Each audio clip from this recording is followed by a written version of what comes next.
묘향산 보현사기의 비문에 의하면 황해도 사람인 탐밀이라는 중과 그의 제자 굉학이 촌 42년에 이조를 세운 것으로 전해지고 있습니다.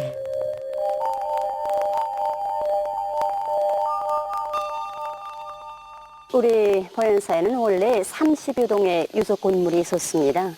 해방 후 주체 36, 1947년 5월 3일 처음으로 보현사를 찾으신 오보이 수련님께서는 묘향산에는 문화유적 인물들이 많은 곳만큼 박물관을 내오고 잘 보존 관리하도록 하여야겠습니다 라고 하시면서 여기에 묘향산 육사박물관을 창립해 주셨습니다. 그때 당시는 30여 동의 건물이 있었습니다.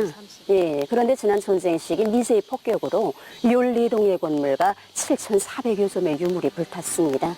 그때 이 만세로와 저 앞에 있는 중심 건물인 대웅전도 완전히 불타버렸습니다. 전우요 고위수련님께서는 여러 차례 다녀가시면서 대웅전과 만세로는 건축설과 조각미술에 있어서 세계에 자랑할 만한 건물이었는데 미국 놈들이 불태웠다고 하시면서 사진이 있으면 꼭 복구해서 우리 후대들과 세상 사람들에게 보여줘야 한다고 결시하셨습니다. 그러니까 당시에 그 사진이 다 남아있었어요. 네, 맞습니다. 우리 해방 후에 묘향산 육사박물관이 창립되어 있었기 때문에 그때 당시 사진과 설교도를 비롯해서 남아있었습니다. 지금도 보현사의 비석들에는 지난 조국해방전쟁 시기에 감행한 미제의 야수종 만행을 고발하는 총알자리가 그대로 남아있습니다. 이곳은 보현사 경내에 들어서는 기본문으로서 당대 졸간문의 특색을 잘 보여주고 있습니다. 특히 초낙문의 지붕에 새겨진 단청은 18세기에 거쳐 새긴 이후로는 아직까지 한 번도 포색을 하지 않은 채로 생생히 보존돼 있다고 합니다. 옛날 보현사의 중들은 조를 찾아오는 사람들에게 위압감을 주어서 불교를 퍼뜨릴 목적에서 촌왕문에 어마어마하게 큰 초랑의 우상 4개를 배치했다고 합니다.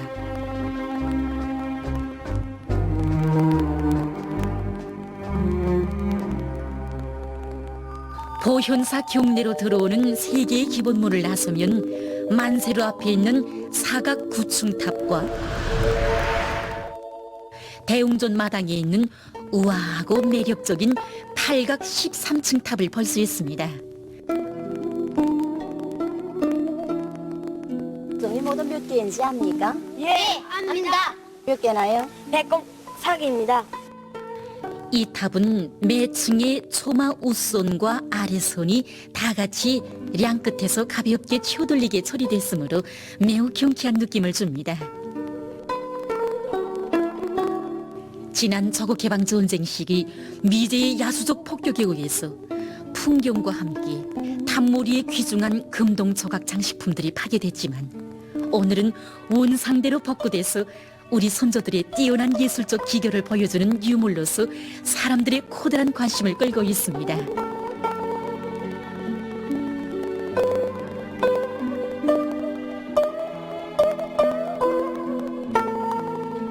고색 창륜한 역사 유적들과 아름다운 자연 경치가 한데 어울린 묘향산 역사박물관의 군에는 마치 한 폭의 미술 작품을 방불케 하고 있습니다.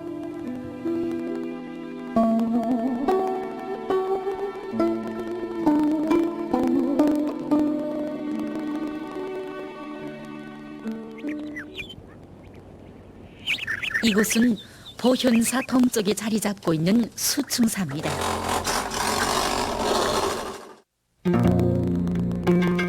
이 건물은 임진조국 전쟁 시기 애국적인 승려였던 소산대사와 그의 제자들인 삼용당, 초용 등을 제사 지내기 위해서 1794년에 지었다고 합니다. 1592년 임진년에 외적들이 우리나라에 쳐들어왔을 때 보현사의 승려였던 소산대사의 나이가 72살이었습니다. 전국의 승려들을 외적 경매를 호소해서 5천여 명의 승려를 거느린 승병장으로 전쟁에 참가해서 잘 싸웠습니다. 가운데 화상이 소산대사입니다. 그 옆에 삼용당과 초용의 화상이 있습니다. 가난다사한 민족사의 풍운을 거슬러 보게 하는 건축물들과 유물들을 바라보니 날 앞에 들이운 재난을 몰아내고도 솟을 푸른 장곰을 뽑아들었던 애국적인 승려들의 역사담이 떠올랐습니다.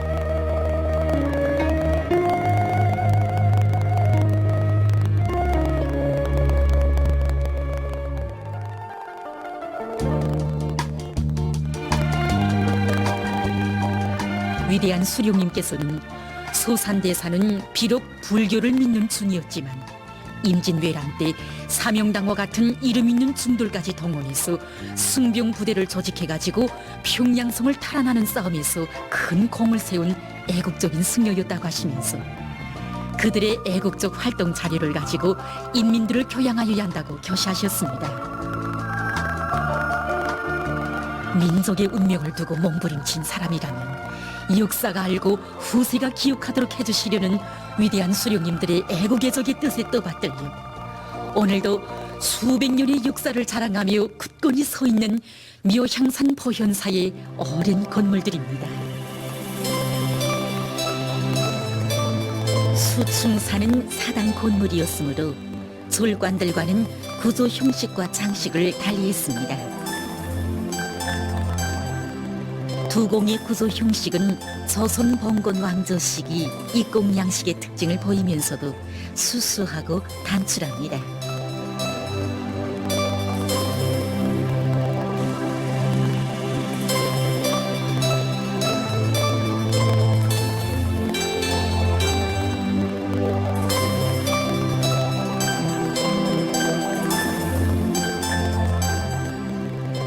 보현사의 동쪽에 위치하고 있는 룡산존입니다.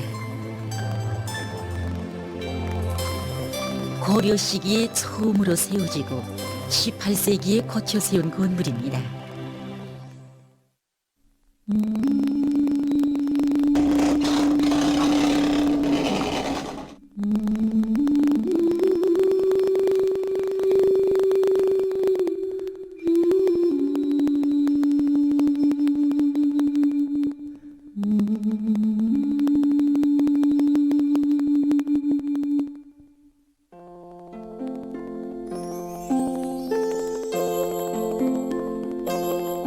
보현사는 규모가 큰 졸간이었으므로 룡산존 건물을 따로 지었습니다.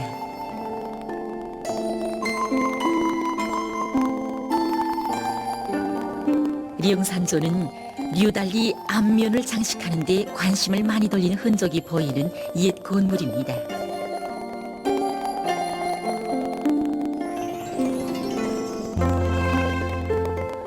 건물 앞부분의 모든 부재마다 모루무늬와 비단무늬를 빈틈없이 장식한 금단총은 건물을 더 화려하게 해주고 있습니다.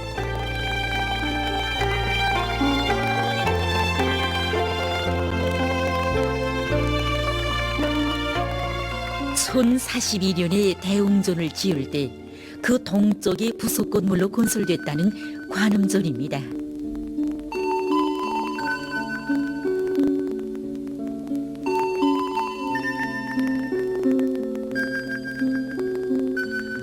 보현사 구역 내에 여러 번 화재가 있었으나 관음존만은 불타지 않고 그대로 남아있다고 합니다.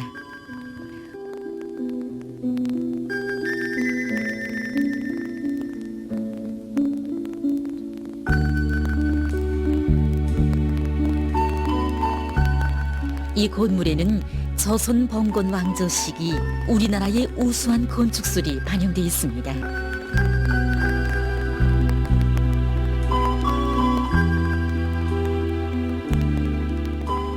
건물의 앞면이 두드러지게 강조되고 전반적인 짜임새가 견고하며 지붕 형태가 경쾌한 것이 특징입니다.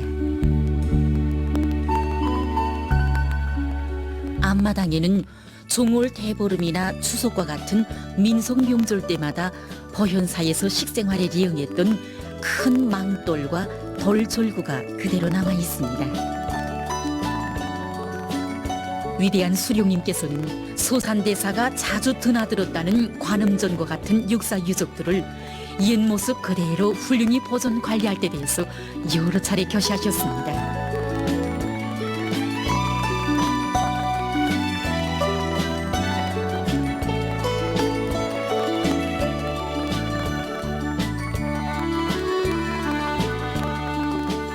호연사에는 또한 그 유명한 팔만대장경이 보존돼 있지 않습니까? 예, 바로 여기에 보존되어 있습니다. 예.